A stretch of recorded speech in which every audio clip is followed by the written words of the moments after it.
Hi, this is Lizette and Ramilo GUIUNTAB, 18 years old from NUEVA, VIZCAYA. Along with the numerous attempts and massive calls which flocked the Congress for an act to abolish the Sangguniang Kabataan, and despite the failures, loopholes, and irregularities of the present system, SK is still one of the most relevant and significant form of youth participation in the nation building. In fact, it is enshrined in the 1987 Philippine Constitution under Article 2, Section 13 that the state recognizes the vital role of the youth in nation building, and it shall inculcate with the youth the nationalism, patriotism, and encourage their involvement in public and civic affairs. Thus, to abolish SK is tantamount to be considered as a flagrant violation of the Constitution, and so to modify or reform the present system is but the only fitting solution. Now the question is, why reform? Why not abolish?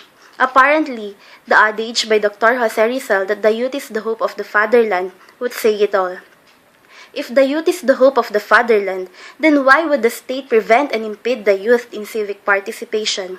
If the abolition of SK would push through, then how would we be able to be the hope of the fatherland?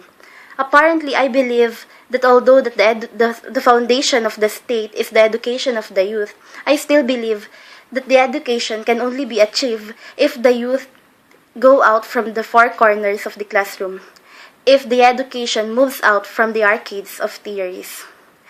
With the drawback set against the Sangguniang Kabataan, I believe that it is also called as the breeding ground for corruption. However, I don't agree with it. I don't believe that SK is all about corruption. It's the system, it's the structure of the system which is corrupt.